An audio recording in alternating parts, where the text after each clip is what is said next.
dimos inicio a la grabación de nuestro encuentro del día de hoy, donde el tema es lógica y argumentación, una breve reseña histórica. Entonces, ¿se escucha bien? Está bien, solamente que recomiendo que Armando Gutiérrez cierre su micrófono porque está en un ambiente muy sonoro y el sonido ambiente se está filtrando. Listo. Muy bien. Entonces, bienvenidos y esperemos si de pronto se conecta Mercedes y Jaso. Entonces, para hacer una introducción a nuestra temática de hoy, pues, como lo indica en el título, de una u otra manera aquí vamos a encontrar elementos de tipo histórico, pero en un sentido contextualizado sobre cómo se ha dado ese desarrollo en los temas de la lógica y específicamente vemos que hay unas variantes, unas subdivisiones. En términos generales podemos decir que hay todo un desarrollo de la lógica en cuanto a lo de los argumentos, la retórica, de cómo se fue dando cada uno de los debates o discusiones que llevan a esta conformación de esas corrientes, y otra área como central va a ser en el tema de las matemáticas, en la lógica matemática. Como también nos hace ver este autor, pues nos permite identificar que no es lo clásico de pensar que Aristóteles es el que nos da esa pauta para entender o empezar a comprender los temas de la lógica, sino que previo a la historia de Aristóteles, pues hay otros desarrollos que son fundamentales y que van generando unos debates y de los cuales él mismo tomó elementos para poder hacer su presentación. Van a pasar unos cuantos siglos en los que no hay mayor innovación, no hay mayores desarrollos, y es precisamente hasta 1662 cuando vuelve a tomar fuerza todos los desarrollos que habían sobre el tema de la lógica, y con ello pues se vuelve a la discusión y a los temas en el sentido histórico y en cuanto a poder tener una evidencia pues escrita, porque posiblemente puedan hacer otro tipo de evidencias, pero no las tenemos, no tenemos acceso a ellas. Esto es la información que nos llega a través de las fuentes que tenemos. Entonces, de allí vamos a ir tomando cada uno los apartados que nos hayan llamado la atención y sobre los cuales podemos hacer también nuestras interpretaciones con respecto a cuál es la postura que también nos está mostrando la autora sobre el tema, porque aquí nos podemos dar cuenta de cómo participa la postura de quien escribe frente a elementos que nos está dando para entender los desarrollos de la lógica. Entonces, abrimos el espacio para que vayamos participando.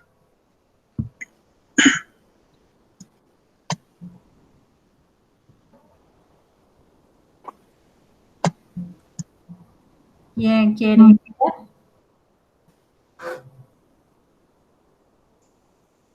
Entonces creo que me correspondió.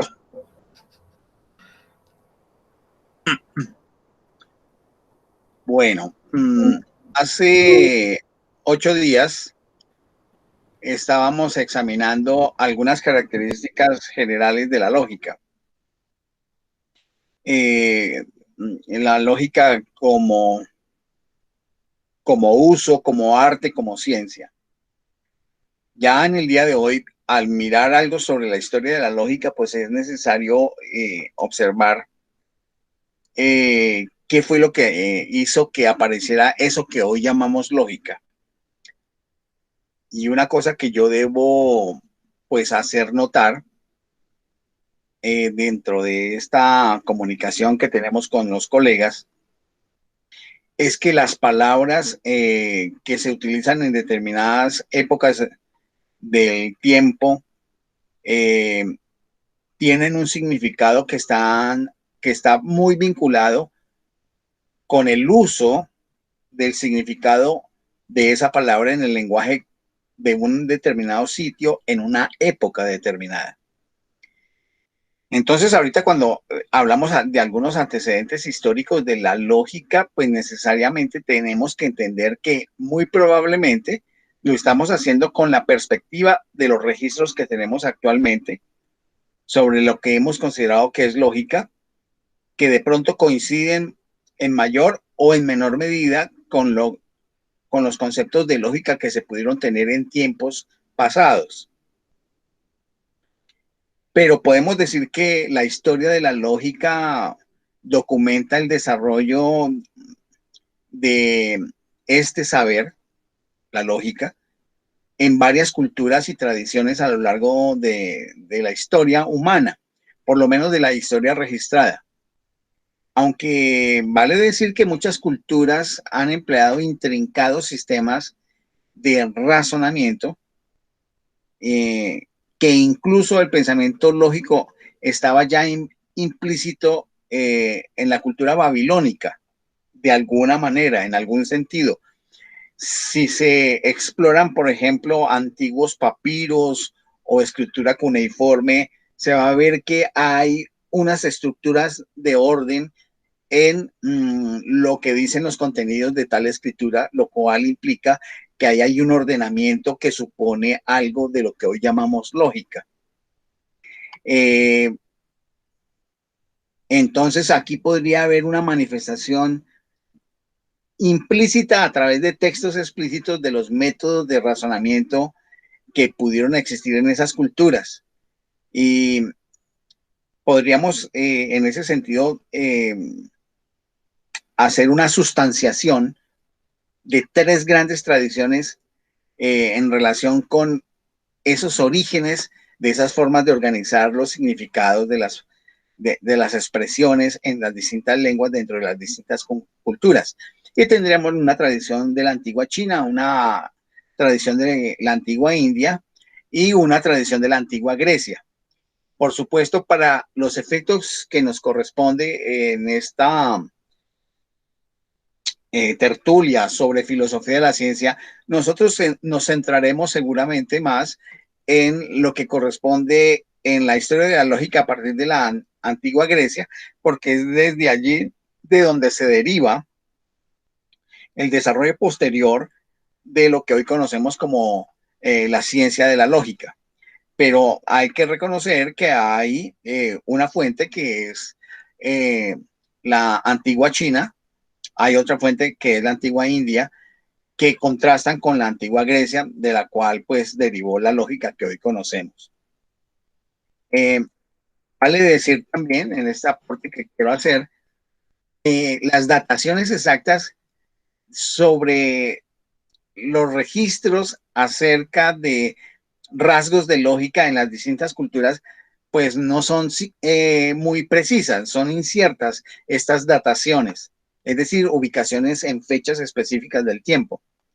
Y este es un caso particular que ocurre, por ejemplo, para lo que es la cultura de la India. Es probable que la lógica surgiese en las tres sociedades que estamos hablando hacia el siglo IV antes de Cristo, pero esta es una suposición que está muy mediada por el hecho de que tenemos más certeza que en el siglo IV antes de Cristo, pues en la cultura griega ya había elementos de lógica. Pero podemos decir que el tratamiento formalmente sofisticado de la lógica sí proviene de la tradición griega. Eso no lo podemos evitar.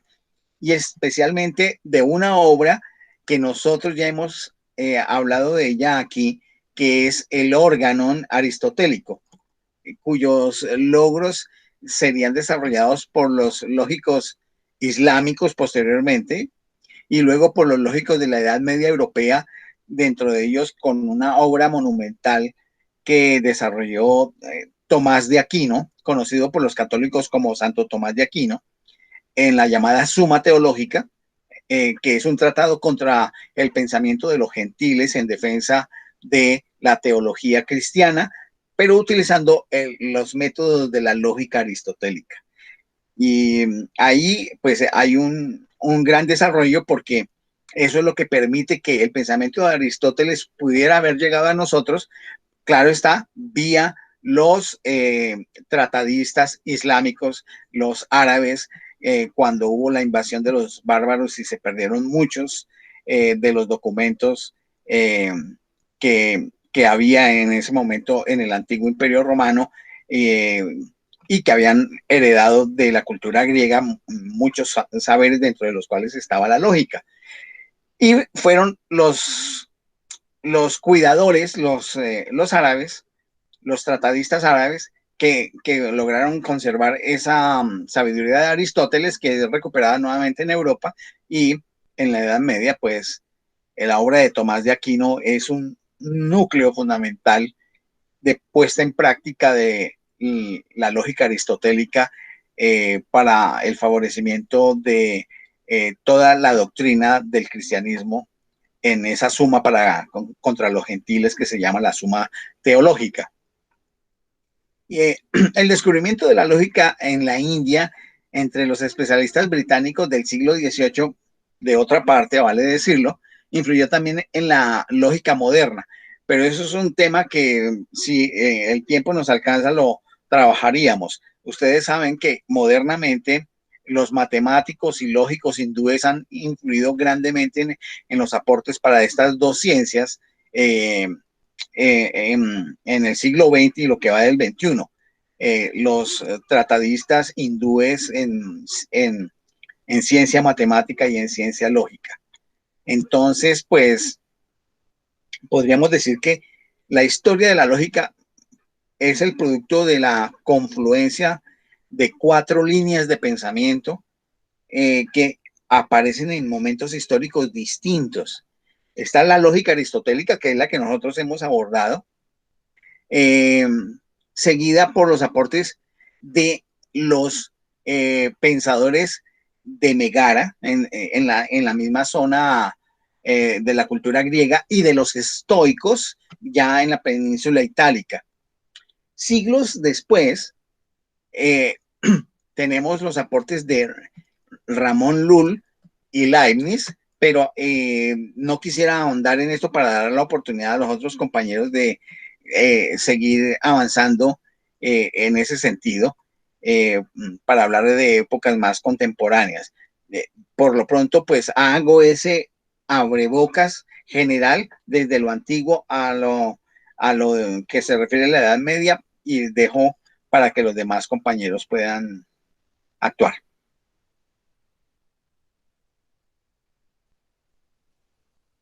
Muy bien, gracias por esa contextualización. Listo, estamos regalados. ¿Quién quiere? Estamos votados hoy. Armando, ¿quieres participar? Hola. Listo. Bueno, pues siguiendo un poquito la ruta que nos plantea Francisco, digamos que esta forma de argumentar se sostiene durante mucho tiempo. Hay como una tradición que se rompe más o menos hacia 1635, cuando empezamos a tener una gran influencia del psicologismo. Eso se mantiene un poco, o sea, comienza a haber como una ruptura con esa forma lógica tradicional. Surge el psicologismo, que se mantiene un tiempo. Viene después una parte que se llama la nueva psicología, que aguanta hasta 1883, y más o menos sobre esa época comienza a darse una nueva tendencia, que es el logicismo, a partir de un libro muy importante del señor Bull en 1954, si no estoy mal. En fin, entonces, pues lo que tenemos aquí es que, digamos, la forma de razonamiento y de argumentar con nuestro amigo Aristóteles, que se trataba de los puntos de vista, que los llamaba los topos, y que era como la reunión de diversas personas que iban dando como un argumento, y se encontraba, digamos, como una especie de media de razonamiento, con el cual se establecía, digamos, como una opinión o digamos, una línea a seguir. También, ¿qué más? Esto es como para acercarnos un poco a nuestra época. ¿Qué más? Bueno, hay una serie de personajes muy importantes, que, bueno, ya mencioné el señor Bull, que es de 1954. Está nuestro amigo Frege, que está en 1878, que es tal vez de los personajes más importantes de esta nueva corriente de naturaleza lógica, conocido por el logicismo, y que se mantiene todavía, hoy en día todavía se mantiene como muy presente en la lógica matemática. Y este logicismo consiste en sostener que las verdades lógicas no se conocen por medio de la intuición, ni son probadas por observaciones psicológicas, sino como verdades a priori o analíticas. Y esa es la ruptura con el psicologismo.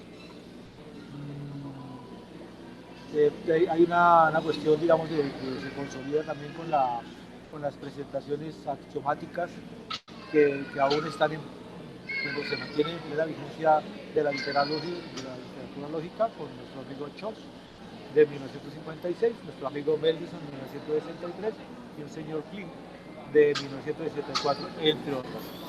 Estas son, digamos, como las referencias ineludibles para la fecha en que, para este momento en que estamos hablando de lógica. Bueno, como eso por ahora. Yo sugeriría que en la próxima intervención, Armando, se acercara más al micrófono o elevara el sonido. Mucho mejor ahí, aunque afortunadamente se alcanzó a recoger toda su aportación, pero sí va a ser útil que en la próxima intervención lo haga más cerquita o como... Listo. Aquí me gracias. Lo puse, lo tengo debajo de la lengua. Me parece bien. Listo. Gracias, Armando.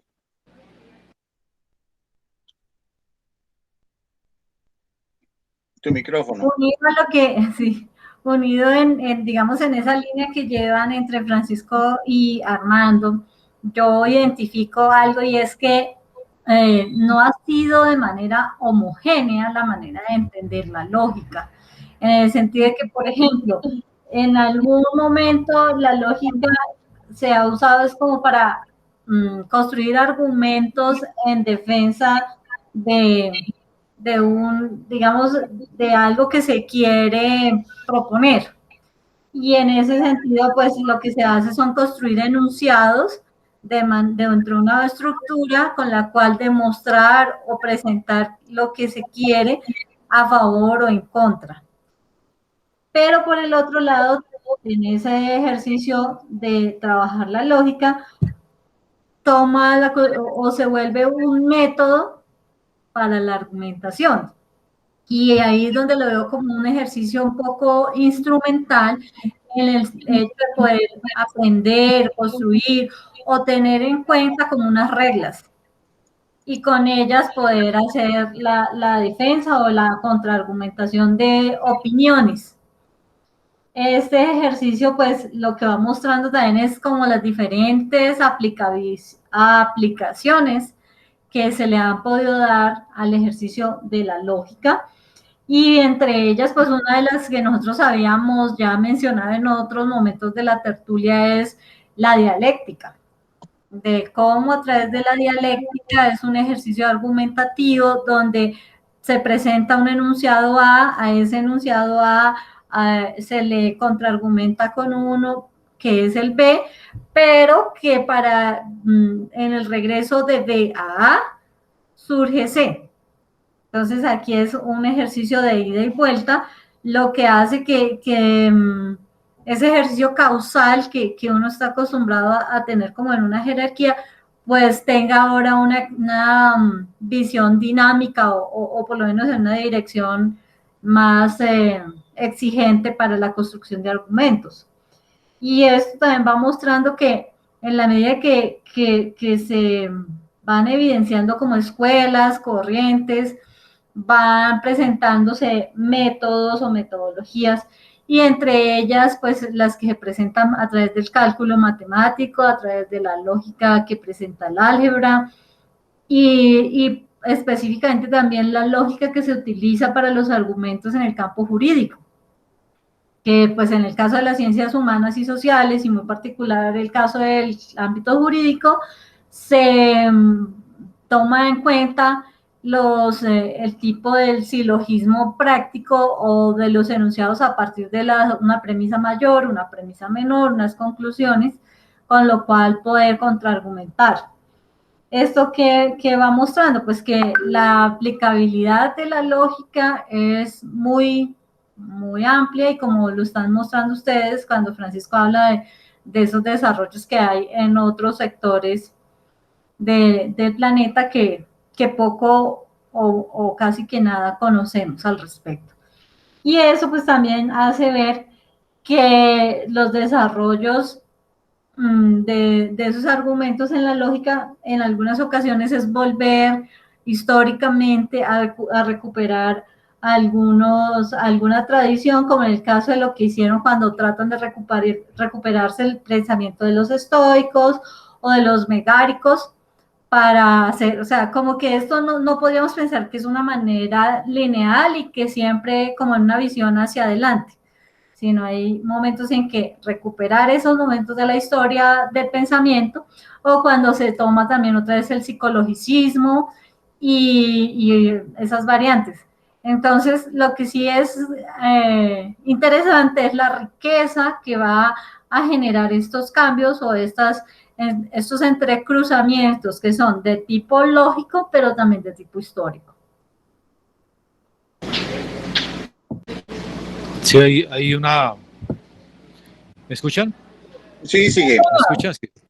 Bueno, a mí me parece que hay un asunto que es, digamos, bien interesante dentro del proceso de la formación de la ciencia lógica, que es que la lógica clásica estaba como reducida a un campo, al campo de la fundación de la matemática, y que con este gran poder de análisis que tenía la lógica clásica sobre argumentos del lenguaje natural, se introdujo, se introdujo, se introdujo con un libro de un señor Reichenbach en 1947, que es tal vez el libro pionero en el traslado de la lógica al análisis del lenguaje natural. Me parece que en el siglo XX ese es como el gran fenómeno, y que, digamos, se empiezan a dar otro tipo de libros, otros libros. El señor Carnap en 1954, está Quinn de 1950, o sea, con libros como el metodológico, la otra simbólica lógica de Copy, el 54, o sea, comienza a surgir una enorme literatura alrededor de la lógica aplicada al análisis del lenguaje natural. Gracias. Yo quisiera, bueno, han habido como dos llamados excursos en relación con la lógica y el lenguaje natural de Armando, y las aportaciones que hace Astrid en relación a los inicios dentro de la época moderna de la lógica derivada de los aportes que se habían hecho desde Aristóteles, los medievales que yo expliqué, y por supuesto esa lógica aristotélica enriquecida por el aporte de los filósofos estoicos y megáricos. Vale la pena aquí tocar básicamente, como dice la autora del texto, la doctora Gladys Palau, que hay en esa perspectiva que señalaba Astrid del psicologismo, donde vinculan la lógica con los funcionamientos de la conciencia humana en términos psicológicos, la aparición del libro La lógica y el arte de pensar, de Arnold y de Nicole. Vamos a hablar un poquito sobre eso. Resulta que esta obra, La lógica o el arte del pensar, es conocida en el campo de la historia de la filosofía de la lógica y de la historia de la lógica como la lógica de Port-Royal, que es el nombre con el que se conoce tal obra, como les señalaba. La primera edición de esta obra fue en 1962 y salió en París. Y se trata de un manual de lógica publicado anónimamente por primera vez en la fecha que les dije, cuyos autores son Antoine Arnauld y Pierre Nicole, dos miembros del movimiento jansenista desarrollado alrededor de Port-Royal, escrito en un ambiente de pensamiento jansenista, insisto, bajo la influencia del racionalismo cartesiano también, y algunos señalan que es posible que haya contribuido en su escritura el muy conocido matemático filósofo Blaise Pascal. Vale la pena decir que el movimiento jansenista es un movimiento religioso iniciado por el teólogo y obispo Cornelius Jansenius, y que gozó de cierta popularidad en Europa durante los siglos XVII y posteriores, y que fue condenado por herejía por la Iglesia Católica debido a sus tesis acerca de la salvación. Entonces, estos dos miembros, Arnauld y Nicole, eran miembros del movimiento jansenista, eran teólogos, se puede decir, y entonces se ve una influencia de teólogos en ejercicio tratando de organizar cómo es el arte de pensar. El libro está escrito en francés y se convirtió en un texto muy popular y fue útil hasta el siglo XX, introduciendo al lector en la lógica y exhibiendo importantes, llamémoslo así, elementos cartesianos en su metafísica y en su epistemología. Vale la pena recordar acá que Arnauld había sido uno de los principales filósofos cuyas objeciones fueron publicadas con réplicas en las meditaciones metafísicas de Descartes. Entonces, es uno de esos filósofos que en su momento fue tenido en cuenta por otro gran filósofo como es Renato Descartes o René Descartes. Y estas críticas mantienen una validez en los razonamientos según las formas silogísticas aristotélicas que siguen siendo válidas, siguen operando, siguen siendo reglas básicas dentro de la lógica formal aristotélica. En ese sentido, pues vale decir que esta lógica de Port-Royal fue, digamos, un gran soporte para los desarrollos posteriores de la lógica, pero vale la pena también señalar, como lo dice la doctora Palau, que esta obra se proponía como objeto de la lógica en tanto ciencia o arte y la descripción de cómo pensaba la gente. Es una propuesta que sorprende porque Aristóteles ya había concebido argumentos no deductivos en sus obras Retórica y Tópicos. Y opinan los comentadores que Aristóteles llamaba topos, esto ya lo mencionó Astrid, a los argumentos usados por los sofistas, y de ahí que muchos hayan propuesto llamarlos puntos de vista, coherentemente con la dialéctica, la cual, a diferencia de la dialéctica de Platón, Aristóteles la concebía como un método para encontrar argumentos a través de distintos puntos de vista, o sea, como un método para buscar conclusiones probables a partir de las opiniones aceptadas en común. Y como decía Astrid, no en términos de una derivación hipotético-deductiva, sino en términos de una interacción de opiniones, de argumentos y contraargumentos. Por supuesto que esta obra fue muy importante y, como se dice, hasta finales del siglo XIX y comienzos del siglo XX fue muy útil. Pero hay una cosa que hay que rescatar en justicia, y es que la obra de la lógica o el arte del pensar, que salió en 1662, en Alemania salió otra obra, que es el Ars Combinatoria de Leibniz. O sea, fueron 2 años después de la lógica de Port-Royal. Y esta obra de Leibniz pasó desapercibida para los interesados en la ciencia de la lógica. Y vale la pena entonces ver de qué se trataba esta ars combinatoria, porque resulta que en alguna medida la ars combinatoria tenía elementos que tenían que ver con la lógica. ars combinatoria significa arte combinatoria. Leibniz la llamó la ciencia general de las formas o de la similaridad y disimilaridad. O sea, lo que es similar y lo que no es similar.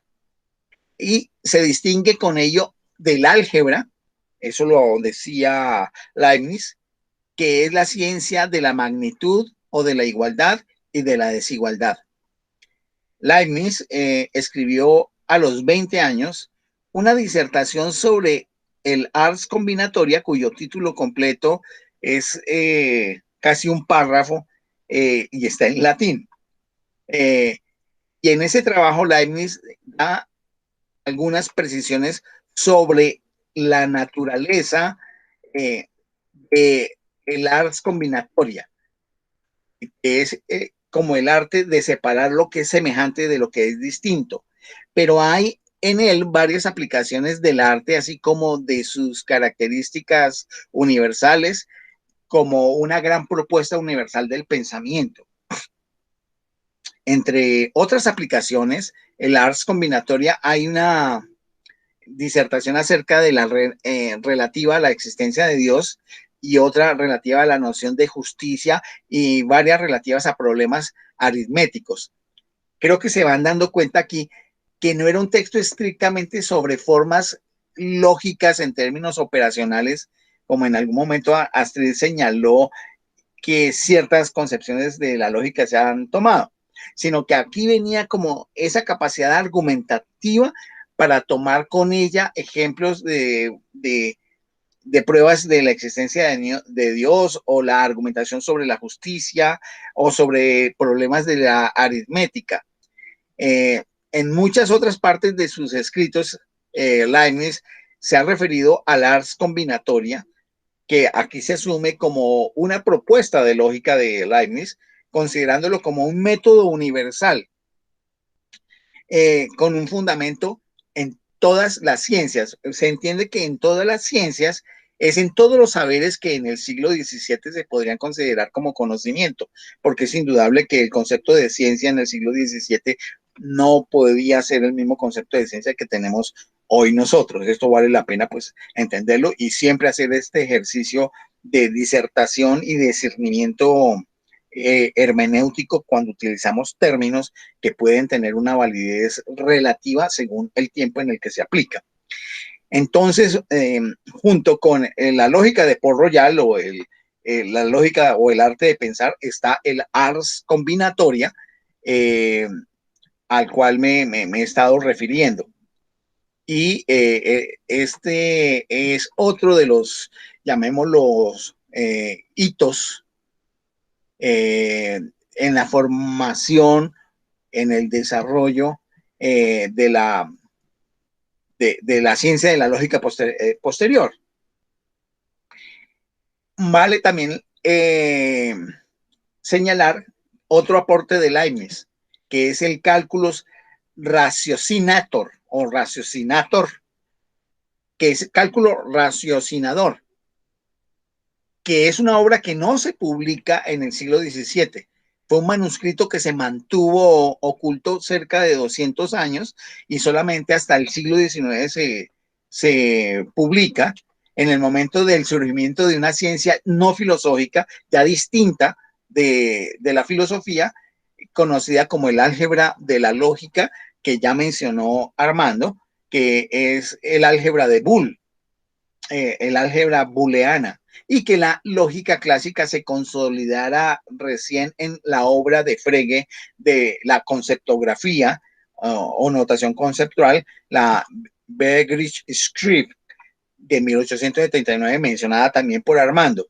Entonces, aquí vamos viendo cómo tanto la lógica de Port-Royal, lógica o el arte de pensar, la ars combinatoria, la cálculo raciocinator, la lógica de Boole y la conceptografía son, llamémoslo así, como las migas de pan del camino del desarrollo de la lógica, siendo la conceptografía fundamental junto con los principios de la aritmética que también los propuso Frege, y seguidamente la crítica que hace de estas dos obras de Frege, que hace Bertrand Russell en los principios de las matemáticas y en la Principia Matemática de Russell y Whitehead de 1920. Esta secuela de obras que estoy señalando es lo que permite posteriormente poder abrir todo el ámbito de la lógica moderna y contemporánea. Por supuesto, pues me detengo ahí para dejar otros aportes que puedan dar los compañeros en esta reconstrucción histórica de la lógica. Armando. Sí, no, pues esto que nos acaba de denunciar Francisco, pues tiene el sabroso tiempo de 200 años entre el arte, la lógica y el arte de pensar, y el otro, el arte, sí, el arte de pensar de Port Royal, y el arte combinatoria. Hay como digamos, como una época en la que estos libros son muy importantes y que, como estábamos hablando, el concepto comienza a cambiar más o menos en 1900, creo que 1920, se comienzan a dar nuevos movimientos. Esto estuvo vigente, sí, por aquí tenía hasta 1870, o sea que en principios del siglo XX comienza una nueva génesis acerca de la ciencia lógica.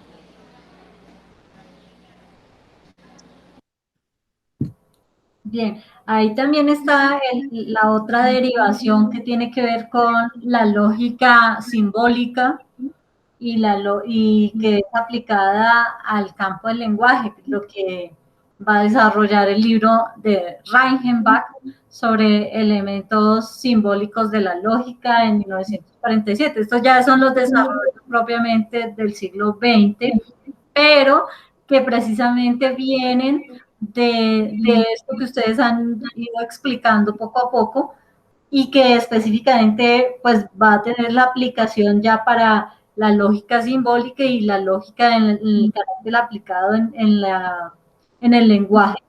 Y que también lo vamos a ver precisamente en algunos autores o de los participantes del Círculo de Viena, donde entonces Carnap también tiene sus aportes. Está, bueno, la de Copy, que Armando también había mencionado, los aportes de Quine. Yo veo que un renacer o un enriquecimiento de todos estos ejercicios de la lógica lo va a tener gracias a las discusiones del Círculo de Viena, en cuanto a todos los problemas del lenguaje, la precisión, en cuanto a el significado y la intencionalidad, que precisamente sin ser el objeto de este grupo, pero que van a darle un criterio fuerte a la lógica en el caso del lenguaje. Pues sí, miren que ya viéndolo en esta perspectiva, aquí ya empezamos a ver la lógica definitivamente ya no como un ejercicio filosófico del pensar, sino como una disciplina que empieza a identificar un objeto de conocimiento y una forma de procesarlo. Y es la aparición paulatina de la lógica como ciencia.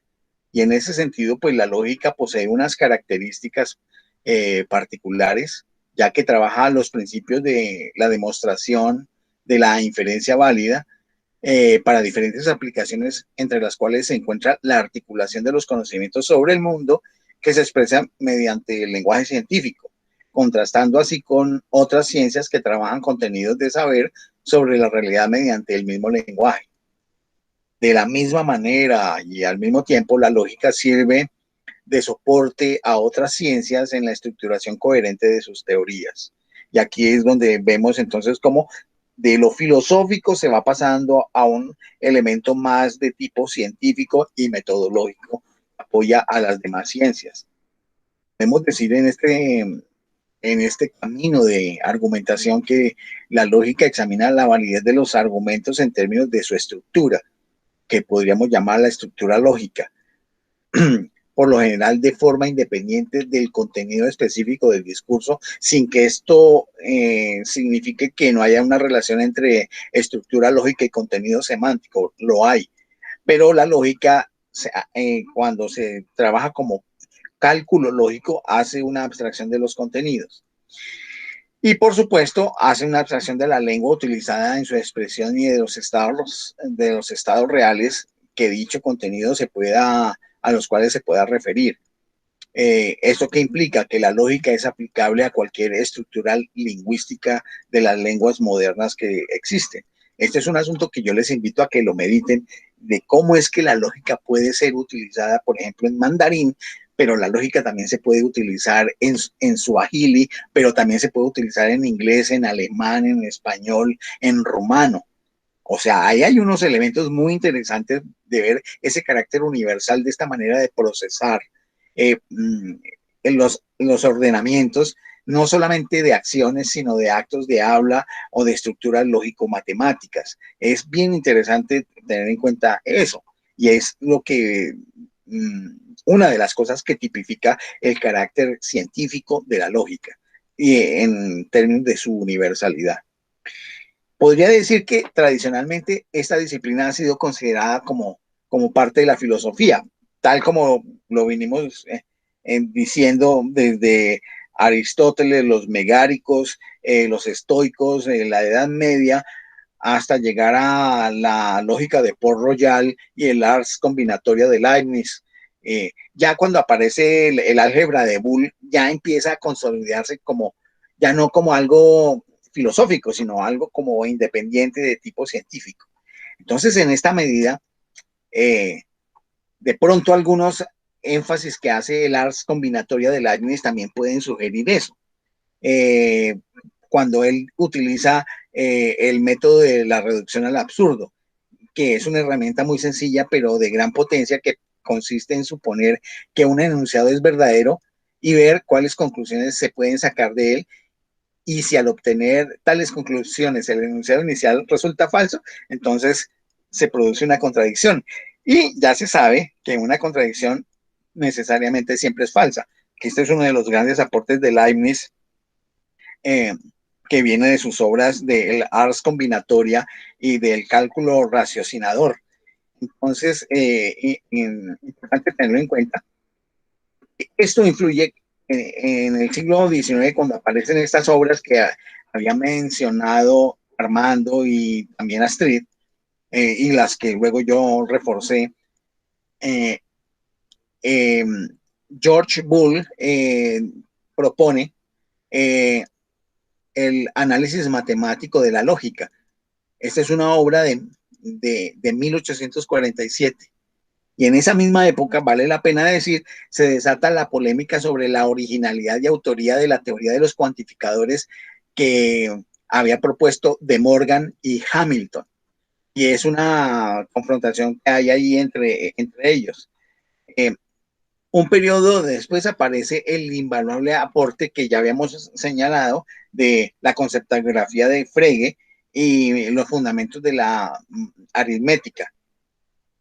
De allí se desprende para el siglo XX los desarrollos de Bertrand Russell, que ya los hemos mencionado, que son los principios de la matemática y los Principia Mathematica, que son dos obras distintas, en los que se fundamentan la matemática y la lógica.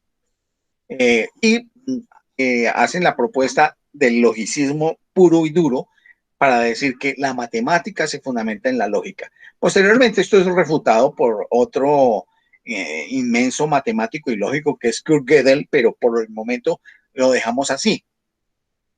Al mismo tiempo, en estos inicios del siglo XX, paralelamente se va fraguando la incomparable influencia de Ludwig Wittgenstein, con una obra que algunos creen que es mera lógica, pero otros hablan de que es una obra de carácter filosófico místico.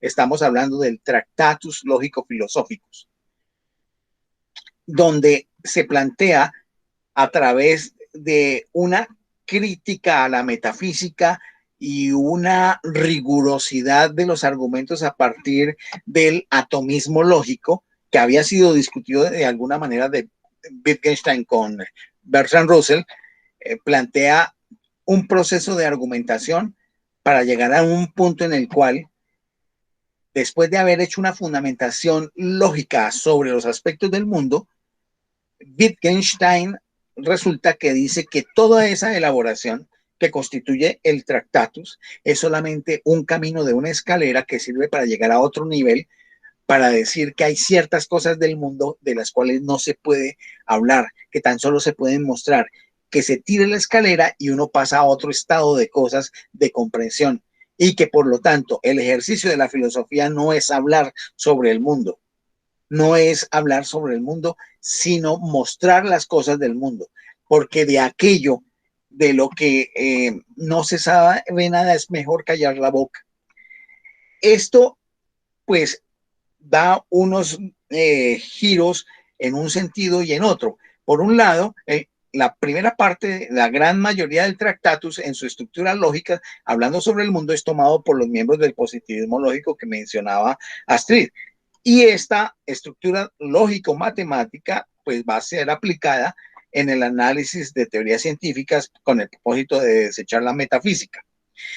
Pero por el otro lado, quienes vieron el ejercicio de la filosofía de Wittgenstein en su parte final, y es que la filosofía no tiene sentido y que cualquier proposición del mundo tiene que ser abordada por las ciencias, es el resultado de la síntesis que hace Wittgenstein del Tractatus sobre que aquello sobre lo cual no podemos hablar es mejor guardar silencio. ¿Y qué es lo que no podemos hablar?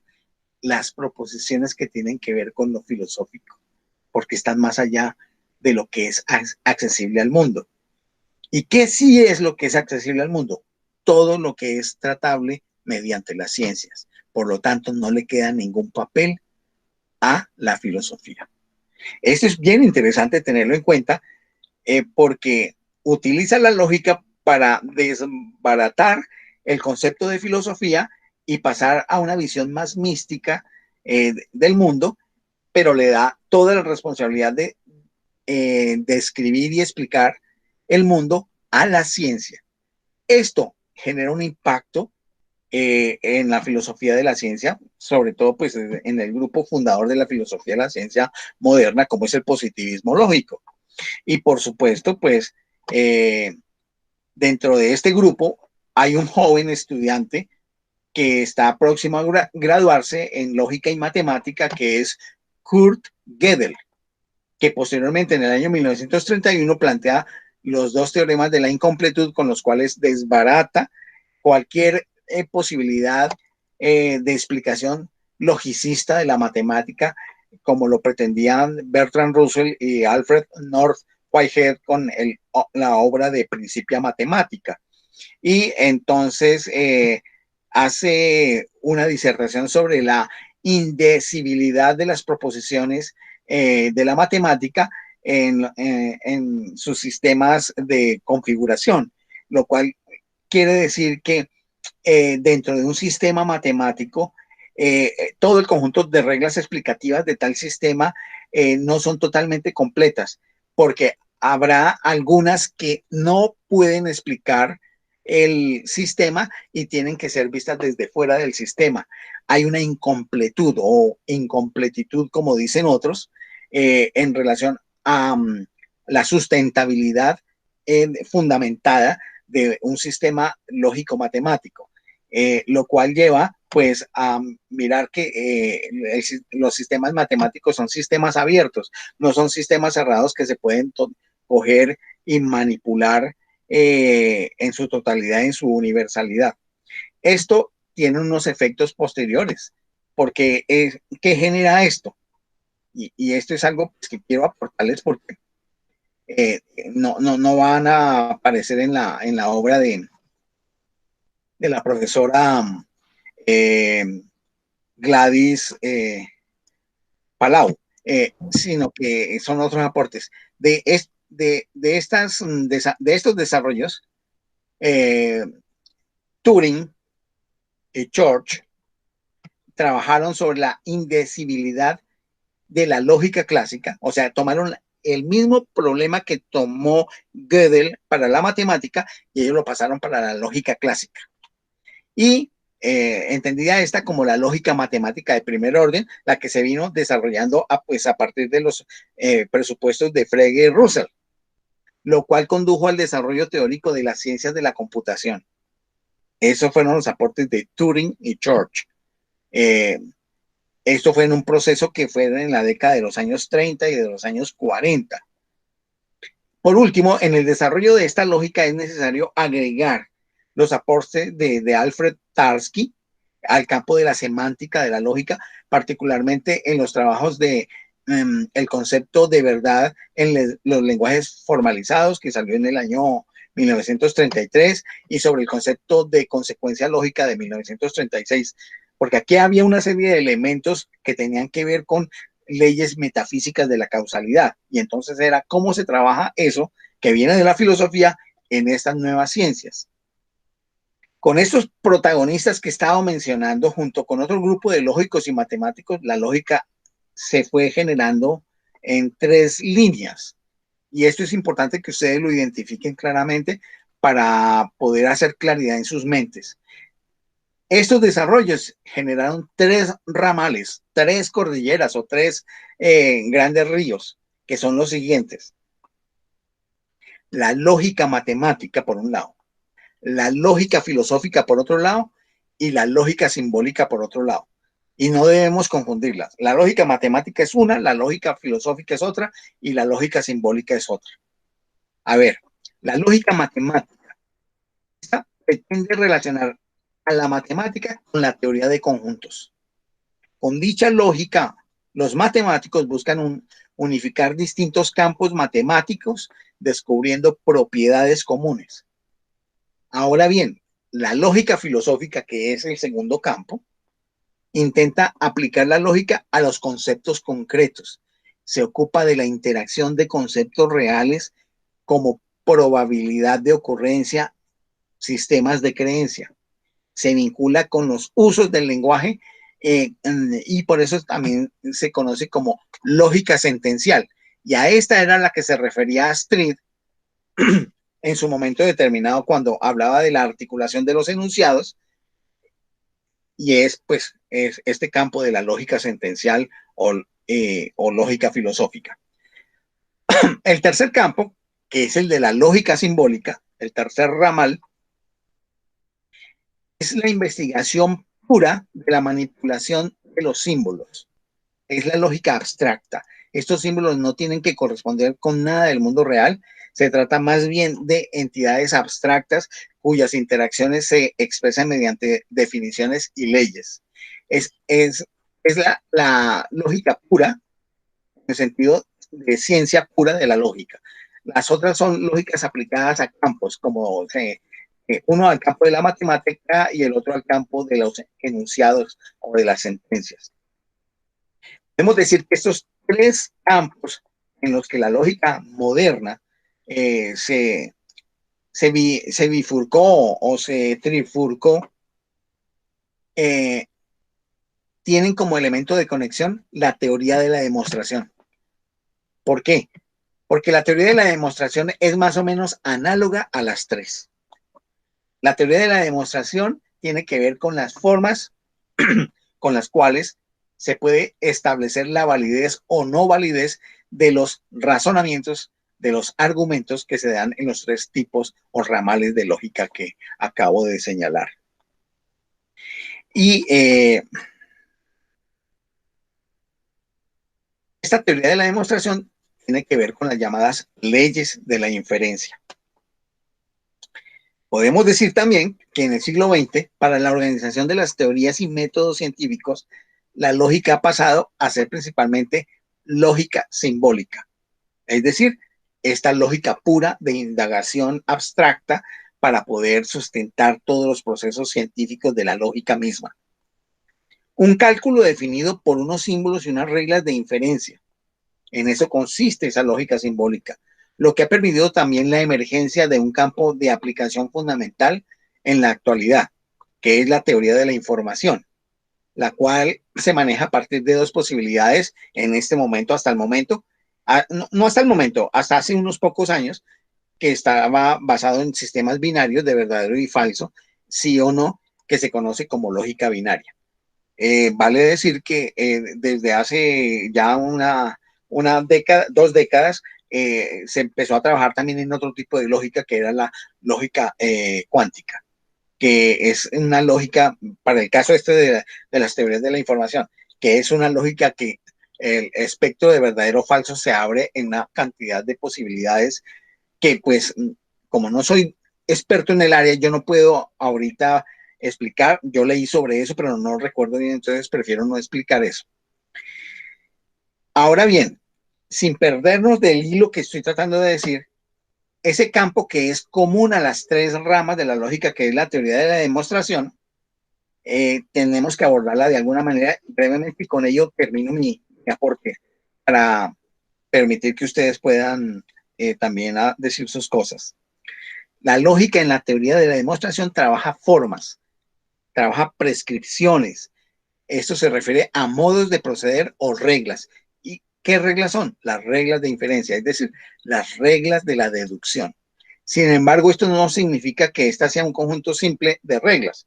Existen investigaciones lógicas asociadas con investigaciones de psicofisiología, neurofisiología y en general con las neurociencias, que delimitan dilucidar, demostrar o descubrir cómo opera el pensamiento humano en su interacción con el mundo. Y aquí vemos una nueva relación entre algo que es la teoría de la demostración con estos psicologismos de hace unos cuantos siglos.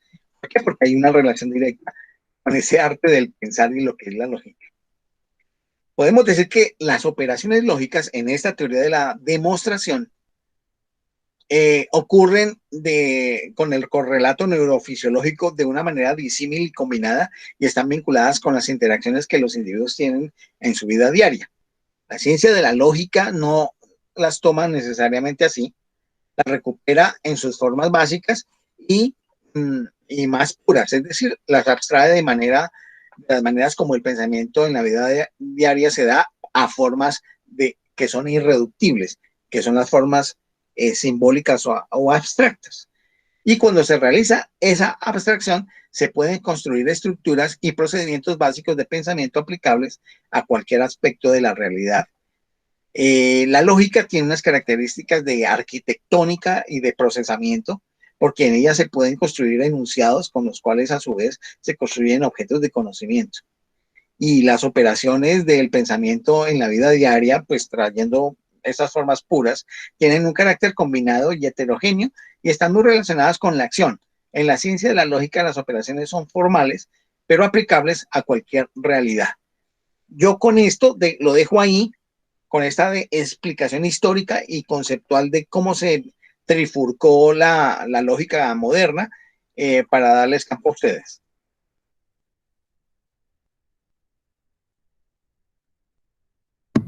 Pues es muy clarificador como lo estás planteando, porque podemos tener el panorama y verlo no solo en el sentido de, digamos, de lo histórico, sino también de la aplicación.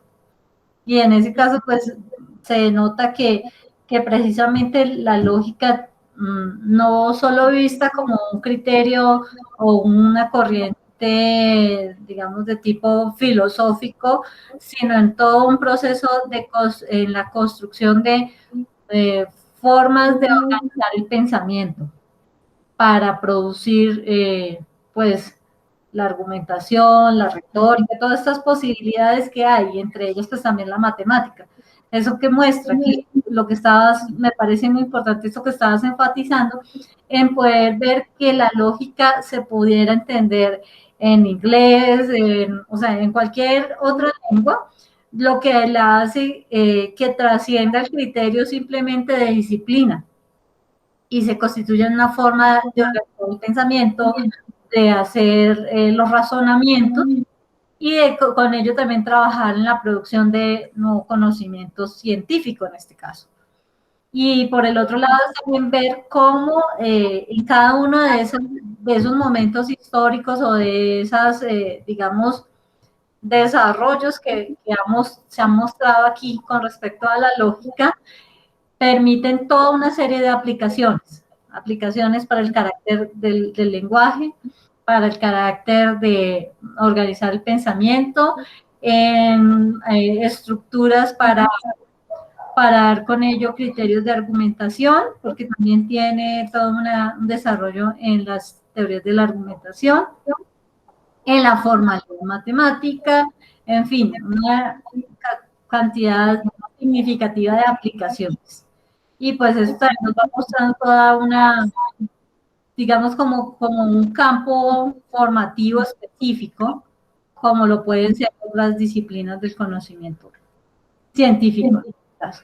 No sé, entonces, esto era como para ir recogiendo ideas de las que tú has desarrollado y también como para ayudar a mantener las ideas en relación a otras cosas que estén pensando o reflexionando los colegas o que quieran plantear como preguntas sobre las cuales podamos abrir una discusión. Sí, solamente quería anotar lo siguiente para tenerlo en cuenta de manera posterior. Todos esos tres ramales que yo señalé, lógica matemática, lógica filosófica y lógica simbólica, son componentes de lo que se llamó lógica clásica modernamente. Y esas tres están unidas por la teoría de la demostración. Pero todavía no hemos abordado las lógicas no clásicas, de eso hablaremos después.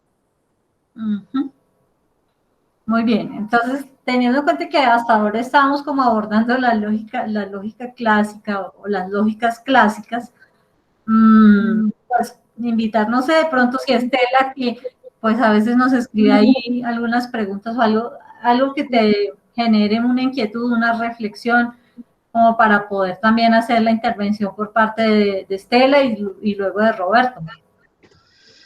Hola, no, yo solamente me podría referir a la parte de la distinción de Aristóteles de las tres dimensiones en el arte de argumentar, que son el logos, la del ethos y la del pathos.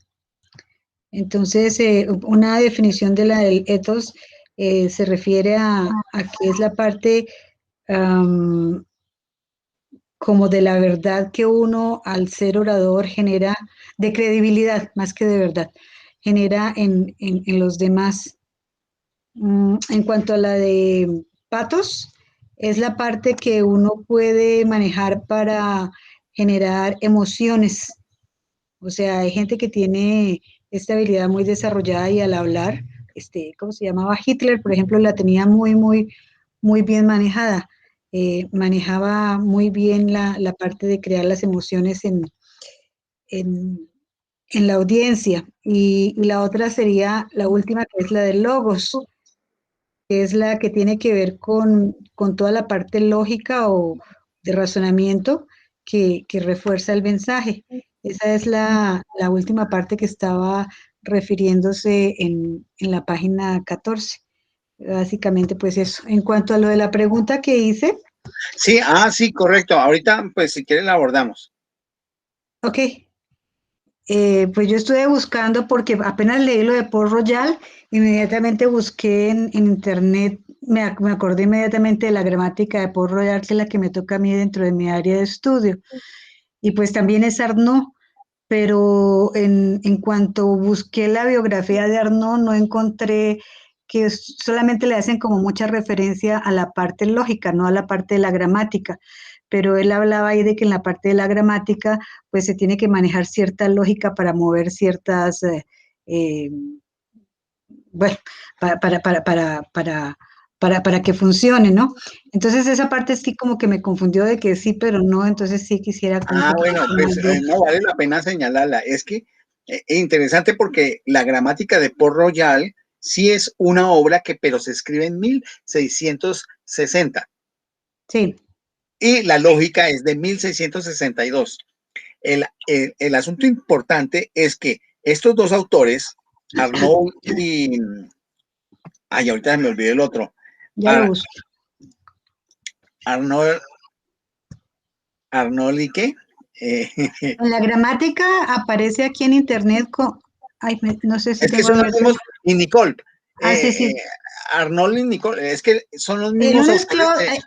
No, el que aparece aquí en internet es Claude Lancelot en colaboración con Antoine Arnaud. Ese es el que parece como en la parte de la gramática general. Y aquí en el libro, a ver, busco dónde está Arnaud con el de la lógica. Nicole, P. Nicole. Por eso, Pierre Nicole. Pero el otro es Claude. Ya, entiendo. Ya, perfecto. Nicole para la lógica. Y Claude. Bueno. Sí. Y Claude Claude Lancelot. Lancelot. Con Antoine Arnaud.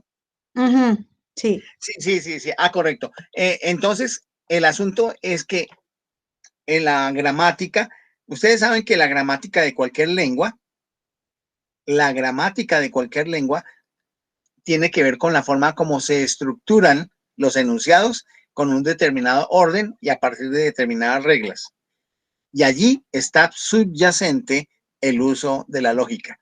Sí. Entonces hay una relación muy directa de esa gramática con la obra de El arte de pensar, la lógica o el arte de pensar, aunque realmente pues no es la misma pareja de autores, sino es uno de los autores que se repite con uno nuevo, que en este caso pues es Arnaud con Pierre, siempre me olvida, con Pierre. Con Nicole, en uno con Nicole y en otro con Lancelot. Sí, pero digo, en el arte de la lógica es con Pierre Nicole. Sí. En el otro sí es el asunto de Lancelot. Sí, correcto.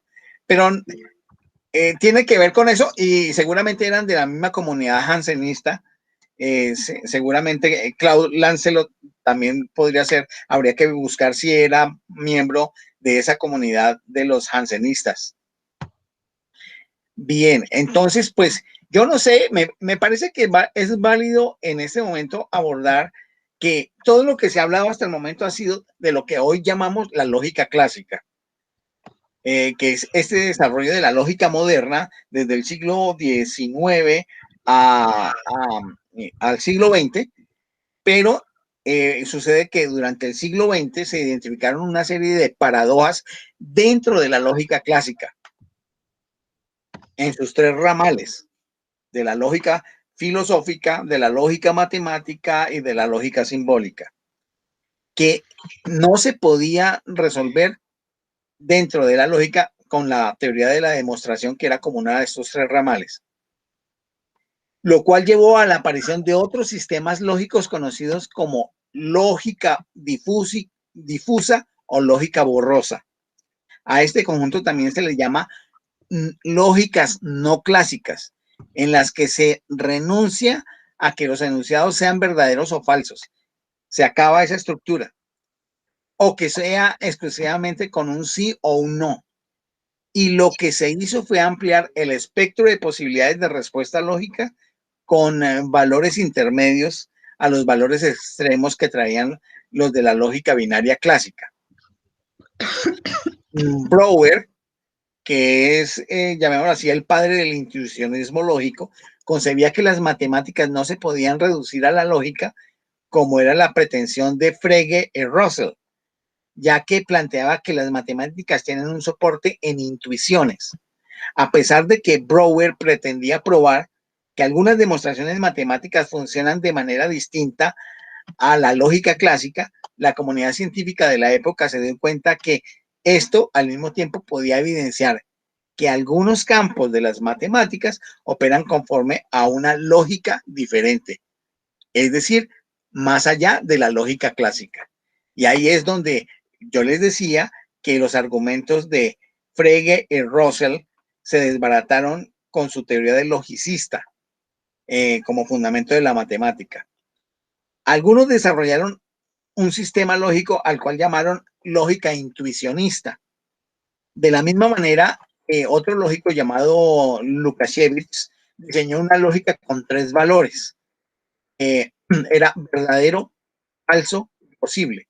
A esta lógica se le conoció como lógica trivalente, la cual señala que algunas de las leyes de la lógica bivalente son falsas en la lógica trivalente entre ellas la ley de la tautología A es igual a cero, puesto que para A igual a un medio, el enunciado A igual a prima es verdadero. Esto explica el hecho de que en lógica trivalente no haya antinomias. Y esto pues condujo pues a diseñar otras lógicas como la lógica modal, es decir, la lógica de los modos, que es una lógica de circunstancia. Y allí pues se distinguen los modelos de Saul Kripke, que trata sobre los operadores modales, los cuales son expresiones que califican la verdad de los juicios. Está también la lógica difusa de Sadek, que enfatiza en la incertidumbre y es una lógica de la probabilidad, en la llamada lógica polivalente de Gödel, a partir del teorema de la incompletud que ya habíamos mencionado. La lógica deóntica o lógica del deber ser, que es otra lógica que surge. La lógica trivalente, como la del universo de los modelos de Kripke, que contienen 3 mundos que son posibles. La lógica tetravalente y otras lógicas que proponen tantas formas posibles que se le denominan en general lógicas polivalentes o n-valentes, de n mundos o un número infinito de mundos posibles. Además de todo esto que se ha dicho, es un conjunto de lógicas que se distancian de la lógica clásica de las 3 ramas que señalé con la teoría de la demostración. Estas son otras lógicas que no necesariamente tienen las mismas leyes de inferencia, sino que varían de acuerdo con las características del sistema lógico al que se esté refiriendo. Entonces, otras lógicas se proponen como polivalentes o n-valentes, les decía, que es en un número infinito de mundos posibles. Pero además de estas, han aparecido las llamadas lógicas paraconsistentes, que estas son otras lógicas no clásicas, distintas de las que acabo de mencionar, en las que se intentan lidiar con las contradicciones de una manera discriminatoria, es decir, desecharlas y no tenerlas en cuenta dentro de un sistema lógico, manteniendo solo el aspecto tautológico del sistema, la que hace que se haga autorreferencial el valor de verdad de un enunciado. Estas últimas se constituyeron en una ruptura fuerte con su irrupción hacia la década de los años 50 del siglo XX. Si examinamos esto que estoy diciendo, el universo de la lógica se multiplicó y se complejizó aún más de lo que podía estar sucediendo. Teniendo en cuenta pues este breve repaso histórico de la lógica, pues ustedes mirarán cómo es que podemos asociar la lógica con los procesos de investigación y análisis científico. Por lo pronto, nosotros tomamos como base la lógica clásica, porque la lógica clásica sigue siendo válida para poder estructurar la argumentación de enunciados científicos. Estos otros desarrollos de las lógicas no clásicas, las lógicas paraconsistentes, las lógicas de contrafácticos, de las cuales no he hablado, pero creo que Astrid puede decir algo, y de las lógicas polivalentes, nosotros pues estas no las trabajamos directamente en el análisis lógico de las teorías científicas, sino que estas son propias de los estudios especializados de la ciencia de la lógica como lógicas no clásicas.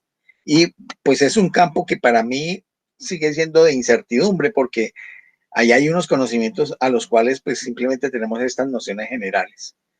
Lo más clave y que nos sirve a los filósofos de la ciencia es el uso de la lógica clásica en sus 3 ramales, de lógica simbólica, lógica matemática y lógica filosófica. Ahí me detengo y les dejo la palabra.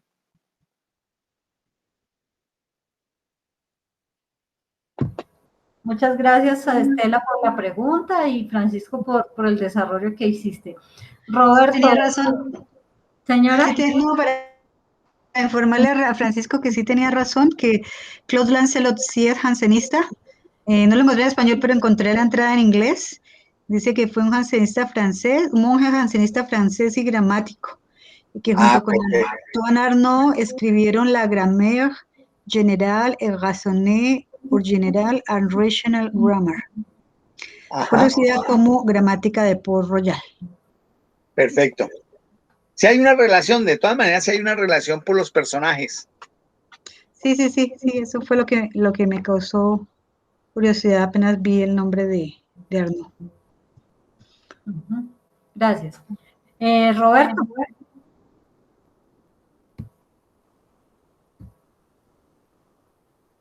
¿Será que tienes cerrado el micrófono? Así. Sí, No. estuve escuchando con gran interés, digamos, toda esta presentación, tanto histórica como conceptual, tanto de lo clásico como lo actual, que me parece muy, muy valioso, muy valioso. Tengo más una pregunta. Llevando a lo que yo más o menos alcanzo a conocer, ¿no? Lo que llamaríamos la lógica clásica sería la lógica lineal, la que trabaja con enunciados, vamos a decir, los razonamientos, que incluso hemos trabajado en la tertulia. Ahora pregunto si hay una lógica de la realidad dinámica, la realidad que cambia, y entonces si acompaña alguna lógica a esa realidad que cambia, que parecería que tendría que estar, parecería porque no conozco, en estas propuestas de incertidumbre, tal vez incertidumbre, a fin de que los enunciados que se puedan plantear cuando uno trabaja una investigación o una situación que no es lineal, pudiera tener esa, digamos, ese intento de veracidad que uno siempre espera lograr con sus enunciados. Esa es mi pregunta. Bueno, dentro de las lógicas no clásicas, hay una lógica que no mencionamos, y que está siendo utilizada. Yo medio mencioné el hecho de que hay un desarrollo de lógica cuántica, pero la lógica cuántica ya no haría parte de las lógicas clásicas, y ni siquiera de esas lógicas clásicas que se han utilizado para la computación, sino que es una lógica ya no clásica. Podemos decir, pues, para acercarme a la pregunta que hace Roberto, que ¿qué habría de relación entre las dinámicas de procesos emergentes y no predecibles con procesos de lógica? Entonces, lo más cercano que yo veo por el momento es lo que se ha desarrollado en lógica cuántica. Lo que sucede es que yo no soy conocedor de ello hace mucho, pero podría decir que en física la lógica cuántica es el conjunto de reglas que son de carácter algebraico, o sea, tiene una base matemática que rigen las operaciones para combinar los enunciados para relacionar proposiciones asociadas a acontecimientos físicos que se observan a escalas por debajo del nivel atómico. Ahora bien, esto es en el campo de la física. Ahora, pasado esto a las teorías de la información, en lo que sería la informática cuántica, sería los procesos de combinación, ya no de predicados, sino de procesos de información a escalas que son de niveles menores al átomo, que son dinámicas supremamente rápidas de alta velocidad. Pero como Roberto me está hablando aquí de unas dinámicas que son no en el mundo subatómico, sino en el mundo del nivel humano, llamémoslo así, ahí yo no sabría exactamente ver si la lógica cuántica o las estructuras de lógica cuántica pudieran suceder.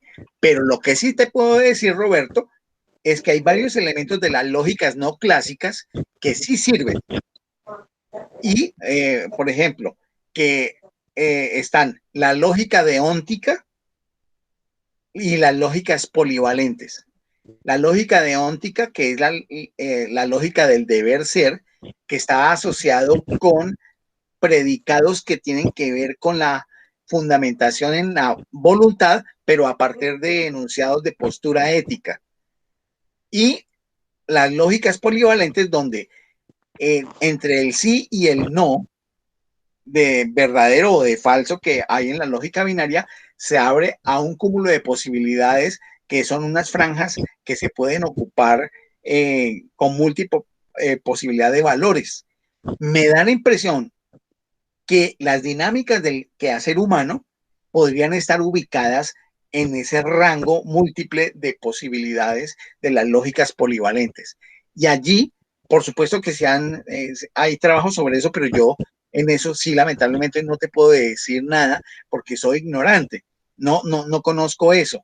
Pero en las lógicas polivalentes, donde hay más de 3 o 4 posibilidades, porque en ellas se involucra diversos tipos de situaciones que no generan una predictibilidad, sino que hay una posibilidad de múltiples valores. Allí podría hablarse de una lógica que pudiera ser aplicable, por supuesto, si uno la conoce, a procesos como los que está señalando. Muchísimas gracias, Luis Francisco. Y quiero tomar tu comentario, que se parece mucho a una etapa creativa ya, como de, no hay un resultado, sino son posibilidades alternativas, parece ser, a lo que uno puede llegar. ¿Te fijas que cuando tenemos una lógica lineal, encontramos un producto y ahí se cierra la investigación? Pero cuando vas en esto, que son procesos, no se terminan, sino terminan otra vez en numerosas puertas abiertas de posibilidades. O sea, veo una relación con la creatividad, ¿no? Sí creo, y estaría relacionado con estas lógicas de los mundos posibles que yo mencioné ahí, Sí. que son las lógicas polivalentes. Eso que tú estás señalando podría estar relacionado con ello, pero no puedo dar porque la verdad soy ignorante en ese campo. Pero sí entiendo que hay literatura sobre eso, Roberto, sobre lógicas polivalentes. Muchísimas gracias, Luis Francisco. Sí, señor, con gusto. Muy bien, muchas gracias por la pregunta de Roberto. Entonces, de nuevo, no sé si Armando ahora quiera lanzar una pregunta o para que todos podamos hacer nuestros comentarios.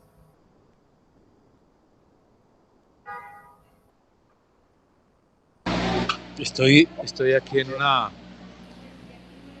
observando unos términos que hay acá que dice como en cuanto a la línea, digamos, de los argumentos y la lógica, o sea, mirando aquí como el final del texto en el cual se expone un método de análisis argumentativo que, dada su relación con la lógica, será el que tomaremos como base para el texto que estamos analizando. Entonces veo ahí como un doble mensaje que me gustaría como que conversáramos. O sea, dice que para el análisis de los argumentos, pero con la novedad de relacionarlos con las nuevas lógicas supraclásicas que han surgido recientemente. Y creo que en eso estaba hablando Francisco ahorita, ¿no? De estas lógicas, pero teniendo en cuenta el análisis argumentativo.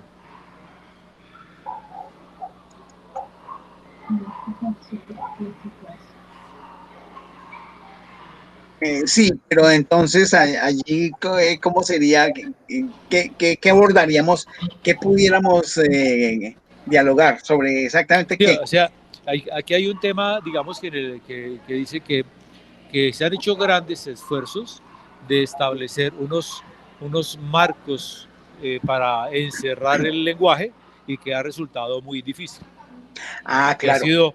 Que ha sido imposible, digamos. Entonces, claro, tienes toda la razón y tienes toda la razón en lo que estás diciendo y hay una realidad empírica que es contundente y es que la lógica no puede reducir el lenguaje a un sistema cerrado. ¿Por qué? Porque el lenguaje tiene una dinámica de vida que funciona como un sistema abierto. Y los sistemas abiertos tienen la característica de que sufren la experiencia de entrada, procesamiento y salida, y tienen como sistema abierto una dinámica de muerte, nacimiento, renovación. El, el lenguaje expresado en las lenguas vivas son sistemas abiertos. Si tú tomas una lengua muerta, la lengua muerta sí la puedes estructurar lógicamente, porque al ser una lengua muerta se vuelve un sistema cerrado, y ahí sí la lógica la puede abordar toda.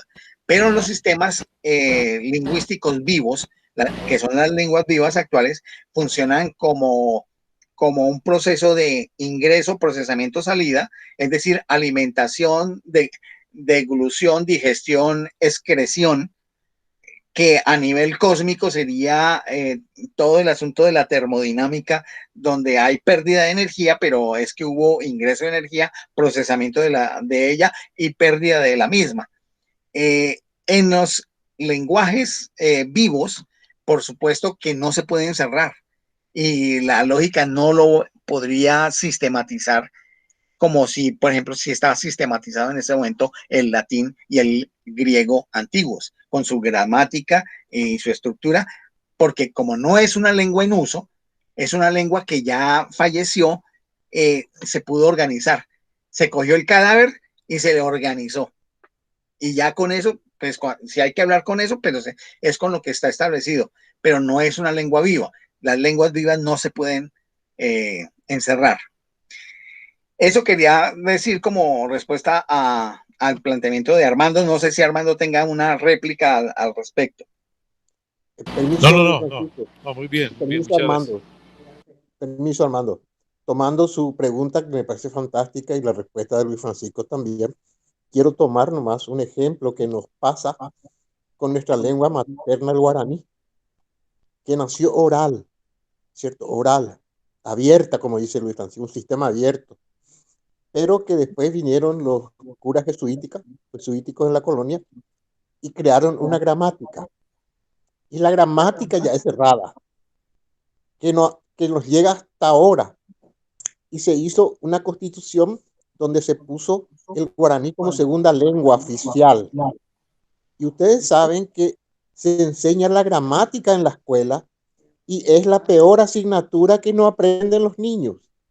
Los niños, digamos, lo que saben es esa lengua oral que heredamos, pero le ponen en gramática en la escuela y se aplazan todos. Creo que Claro, verifica lo que usted acaba de decir. claro, Roberto, tienes toda la razón, porque es que la lengua viva es la que permanece por la dinámica de su uso. Una estructura lingüística a partir de reglas gramaticales, si no tiene un uso, muere y queda ahí, queda el cadáver. La gramática guaraní seguramente es un cadáver, pero la lengua viva guaraní es lo vivo ahí. Muy bien, muy bien. Hay algo que quería complementar, si ustedes me lo permiten, que es pues la idea de la lógica con lo que se llama lo contrafactual. Podemos decir lo siguiente, es que en lógica, más particularmente, en una de las lógicas ya no clásicas, sino las lógicas modales, de las cuales ya hablamos también, y en otras disciplinas tales como la historia, la lingüística, la física, la economía o la cosmología, se denomina contrafactual o contrafáctico a todo acontecimiento o a toda situación que no ha sucedido en el universo actualmente observable, tanto por la investigación humana como por los hechos que hayan sucedido, pero que potencialmente podría haber ocurrido. La situación o acontecimientos fácticos fenoménicamente existentes son llamados por este motivo algo ambiguamente como los actuales. Y lo contrafáctico es algo que pudo haber ocurrido, pero que no sabemos si ocurrió o no. Y existe una lógica de contrafácticos. Esta es una lógica de un mundo posible del cual no sabemos nada. Se dice que el acontecimiento o la situación forman parte de un universo posible, mientras que el acontecimiento o situación actuales forman parte del universo fáctico o un universo actual o universo real. Entonces, en ese sentido, podemos dar un ejemplo. En el mundo actual, Aristóteles fue discípulo de Platón. Eso es lo que sabemos por historia. Pero en varios universos posibles, y aquí aplica algo de las lógicas modales, no puede haber sido discípulo de Platón. Y este elemento se constituye en un elemento contrafáctico. Uno diría, pero ¿para qué una lógica de contrafácticos? Yo no sabría para qué la existencia de lógica de contrafácticos. Si Astrid tiene alguna idea de por qué, pues sería interesante. Pues en lo que tengo aquí de los textos, como precisamente se trabaja para esos campos, bueno, muy propiamente de la filosofía de la mente. Entonces, claro, pues ya sabemos cómo funciona la filosofía de la mente, que de todas maneras son experimentos mentales sobre los cuales no tenemos prueba de si es o no es, solamente son probabilidades.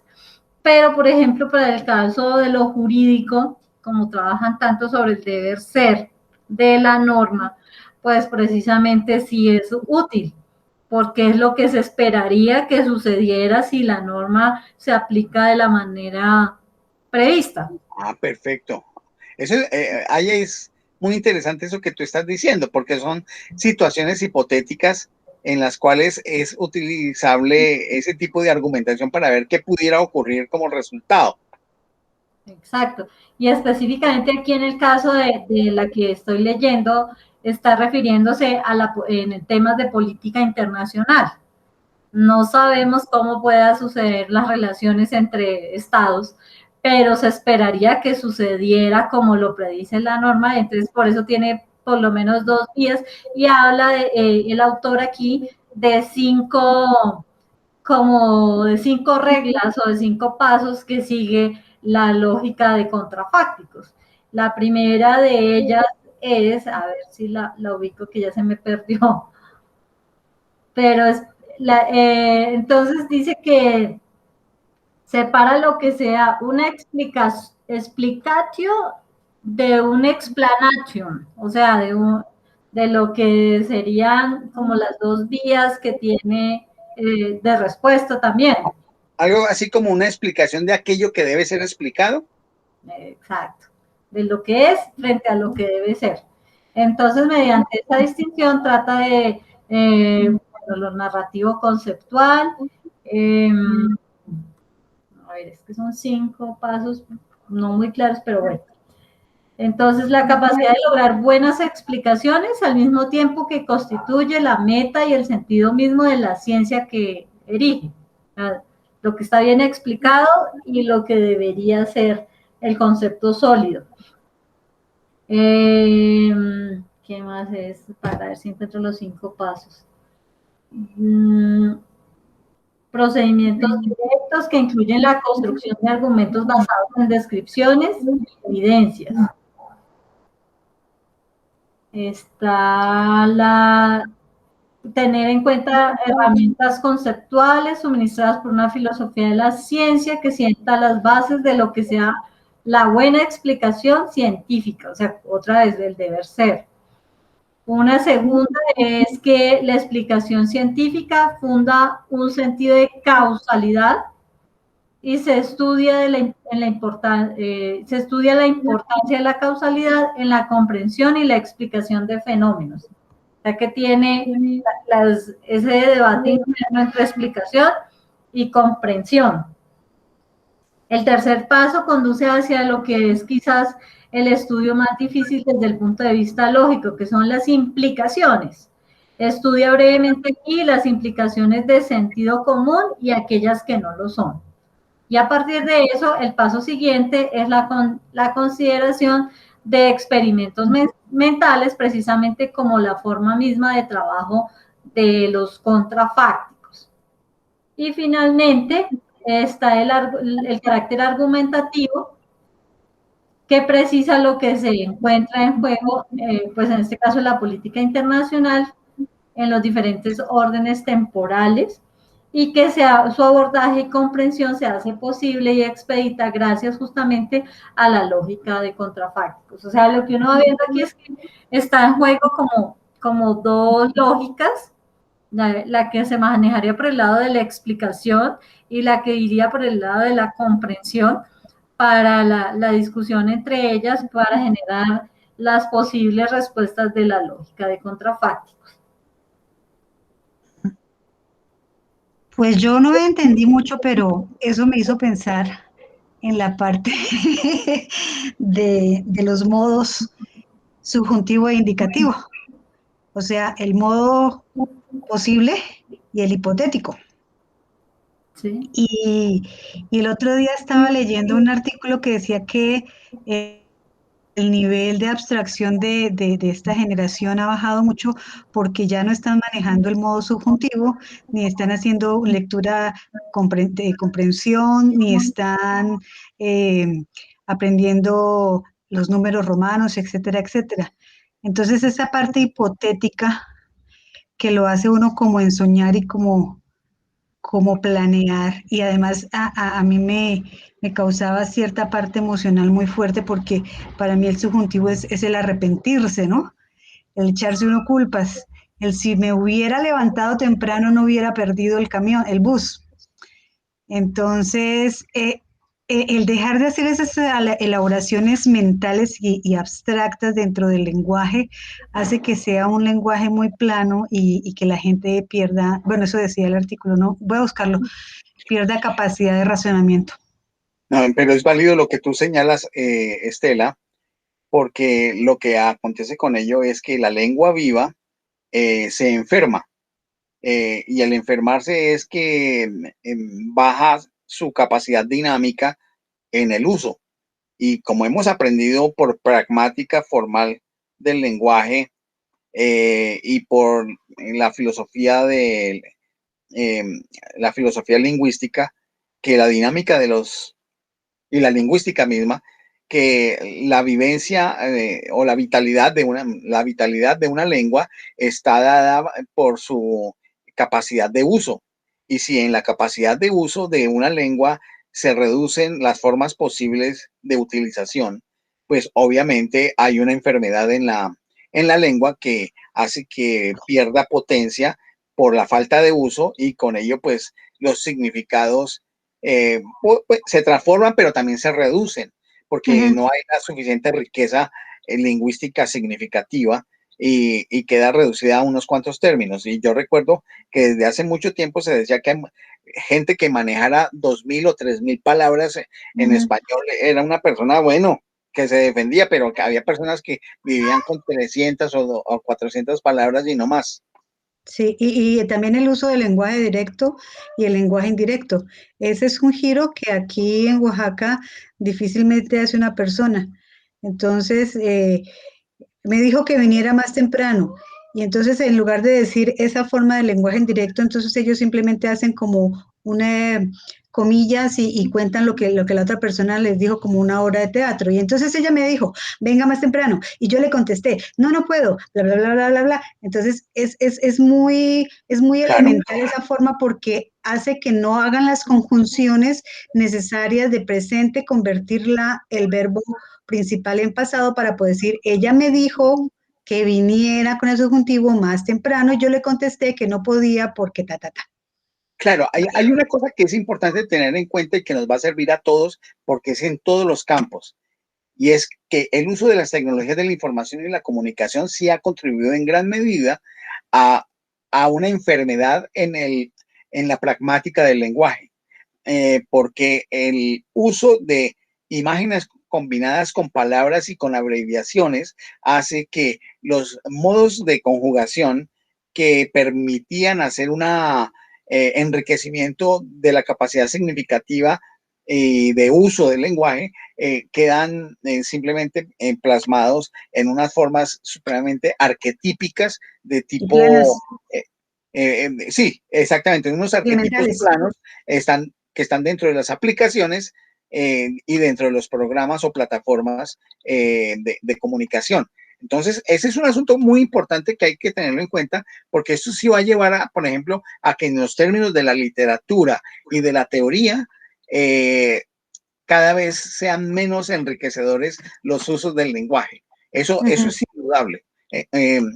Y yo creo que, Estela, esto a ti te interesa magníficamente, ver esa relación entre uso del lenguaje y la lógica y los modos de uso del lenguaje, por ejemplo, los modos de conjugación y las gramáticas subyacentes con lo que es el uso de la lógica. En este caso, incluso la lógica sentencial para el lenguaje ordinario, la lógica sentencial para el lenguaje especializado de una rama como la que tú manejas y cosas por el estilo. Incluso en el caso de Roberto, por ejemplo, la lógica sentencial para la elaboración de textos por parte de los arquitectos cuando están formulando un proyecto. Y así, cada uno en una disciplina. En ese sentido veo que es supremamente útil poder tener claridades en relación con las estructuras lógicas para el uso dentro del ejercicio lingüístico. Me estás inspirando una pregunta, Francisco. Es que, digamos, que con este asunto del lenguaje directo y lenguaje indirecto que está planteando Estela, y con todo este asunto de los lenguajes arquetípicos, a mí me da la impresión de que la comunicación, digamos, especialmente de la política, siempre como que navega en el conocimiento de esa escasez de funcionamiento, de entendimiento popular de los lenguajes. ¿Por qué? Porque, digamos, en una explicación de una idea o en una exposición, digamos, de un programa, de una programación política, ellos, yo diría que cambian de carril, ¿no? Como que va por una línea férrea, me cambio de aquí, me cambio de allá, que la gente no se va a dar cuenta. ¿Por qué? Porque no tienen esa capacidad de darse cuenta de los saltos retóricos que están dando y pues que a ellos decididamente lo que les interesa es acaparar, digamos, opinión, generar controversia allá hacia la gente que le está dirigiendo. Sale la gente hablando de todo, dijo esto, pero no dijo lo otro, pero se convierte, digamos, como en un elemento primero, de distracción y por otro, para que la gente hable de ellos. Y me parece que sucede mucho. Tienes toda la razón, que incluso llegan hasta expresiones como, oiga, ese doctor cómo habla de bonito. Ajá. No le entendí nada, pero cómo habla de bonito. Que eso es algo que ha sucedido y eso tiene que ver con, algunos le dirían arte, pero otros le dirían el vicio de una falsa retórica, porque es que la retórica tiene que ver con el arte, la técnica y el conocimiento del convencimiento a través de la argumentación.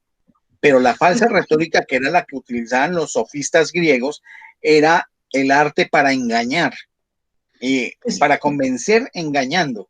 Y eso es lo que usan los políticos habitualmente, engañar a través de disertaciones. ¿Cómo, Estela? Y ahí se cae en de lo que menciona en la última parte de la lectura, sobre la parte del etos, el patos y el logos dentro de la retórica de Aristóteles. Correcto, sí, señora, tienes toda la razón. En lo que estaba diciendo hace un momento, Estela, es todo de cómo se ha perdido lo de la construcción de una semántica y de una forma lógica para argumentar.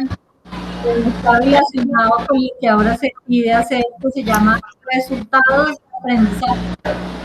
Es decir, la plataforma me indica unos pasos, si yo los cumplo, pues entonces sencillamente alcancé los resultados de aprendizaje en su totalidad, en un porcentaje del 60, del 40 o del 20. Pero él no me está diciendo si realmente lo que yo estoy generando tiene limitaciones, tiene problemas, cómo corregirlos, sino simplemente si alcance los resultados de aprendizaje.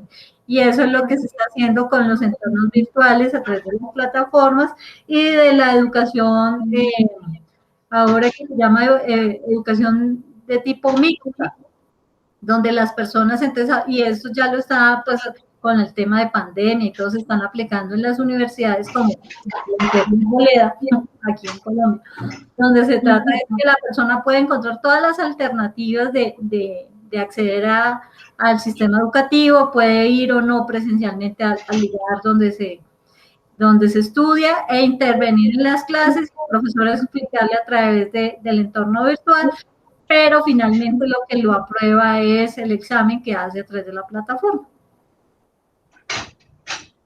Quiero dar un dato. De aprendizaje.